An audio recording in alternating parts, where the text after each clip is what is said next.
Okay, so my other video was too short because I couldn't complete or finish off what I wanted to say.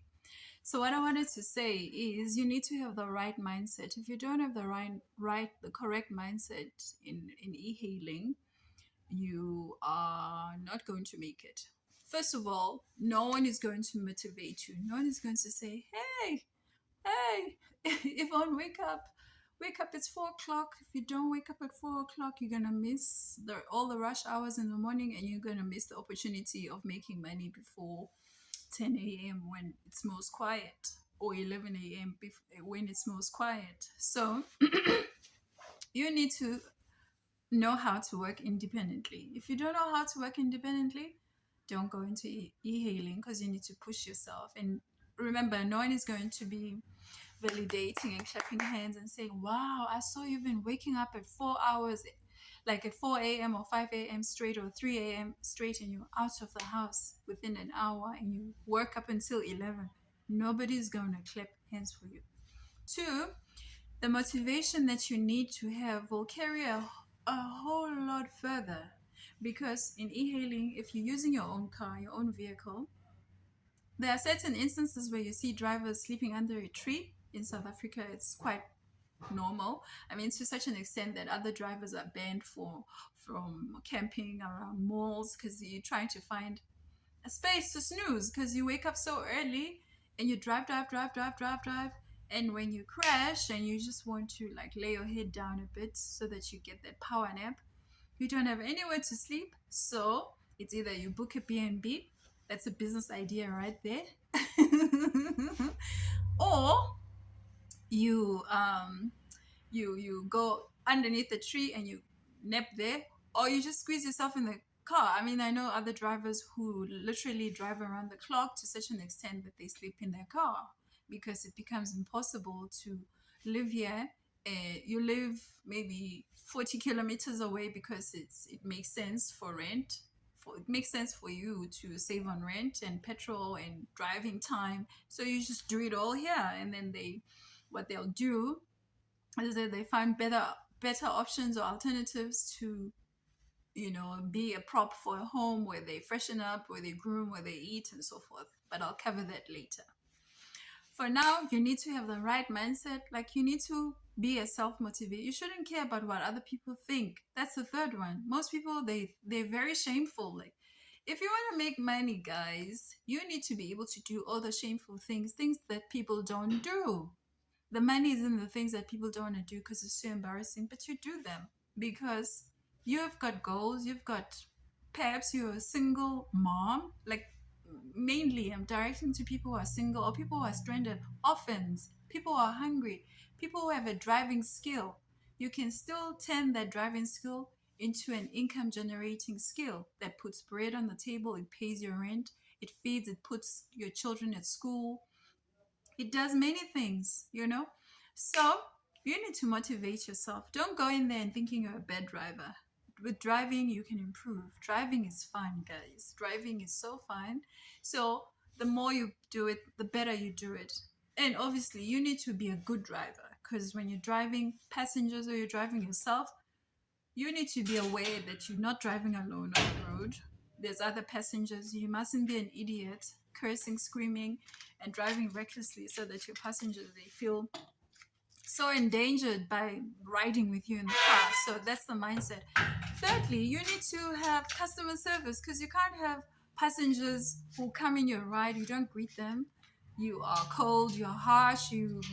So I've heard incidences of other drivers that they are triggered and they start, ngesizulu they say bamba umuntu ngamawashini. They hold the passenger with the clothes like, hey, don't talk to me like that. You need to get off my car. You don't treat me like I'm your gardener. Come on, guys. Other riders will come with the mindset that you are too broke. Sometimes you could be too broke for real, and that's why you're doing this. But sometimes you're not broke. It's because you want to boost your income. Maybe you've got bills that need to be paid, and you can't make it, and you need that buffer. Maybe you want to save money.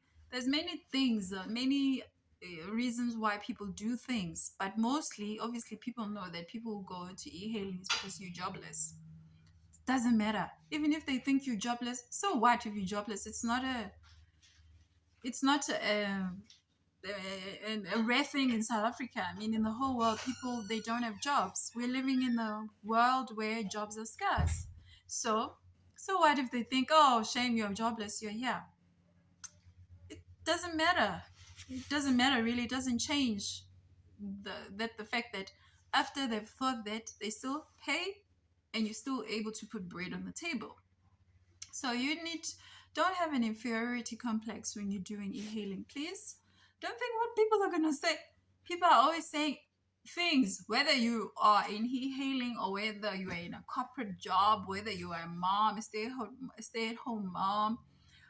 People are always having very negative things to say about people, or very beautiful things to say about. So you don't expect, like for me, I don't expect to hear glowing reports about me. I do what makes sense to me. I'm a practical person like that. What makes sense to me, as long as I'm not offending God, and I'm doing, like, this is my responsibility as a parent, to make sure that, as a single mom, to make sure I'm a parent, that I do my duties. It's my sense of duty this that God has given me to look after my family.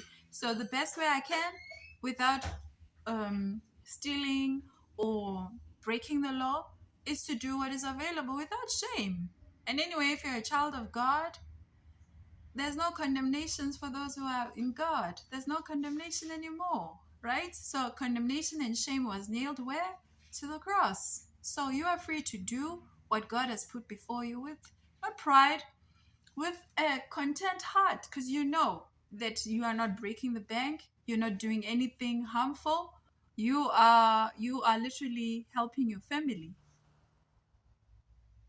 Uh All right, so I got to step there for a sec because this is just a random video. So I thought, let me talk about my experiences, because a lot of people will be like, "Hey, Yvonne, what's going on?"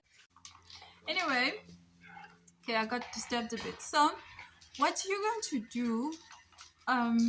Okay, sorry, my son is busy here with an extension cord. So, what you're going to do when you go on e-hailing, right? You're not going to care what people, guys. People have got their own issues. Really, who cares about your life? Even if they do care, why do you care that they care? You must care about your life and your relationship with God. That's what matters. A relationship with God, and a relationship with how you are being, like a human being among other human beings. That's what you need to worry about. Not do they think this, or it doesn't matter what they think. Really, it doesn't change the price of bread what people think. So go into e-hailing, guys. Right, okay, the mindset that you must also have is that don't wear out this hardware. You're working with your body. This is the hard way, the God-given hard way. God is giving you this hard way. So they give you 16 hours to work on Bolt. Ideally, you can drive the 16 hours, but you're going to come out of there like a zombie. Your head will be spinning. You won't be able to stand for a good 5 minutes if you decide to drive for 16 hours. So you need to have a mentality that I'm not greedy. I'm going to work according to the best ability, my best ability. Don't go there thinking, I'm just going to ride and ride, because you're going to collapse and you'll be too exhausted. And if you don't pace yourself, pace your body, this is the hard way. If it's tired the following morning, you won't be able to wake up, and the following minute, and another the following morning, and then you'll end up having lowest and maybe non-existent earnings. And remember, mindset, the game of e-hailing is that you're paying for your car, or you are doing it to earn a salary. Okay. And then the last one, the mindset also that I want to also emphasize is the financial. You need to have good financial management.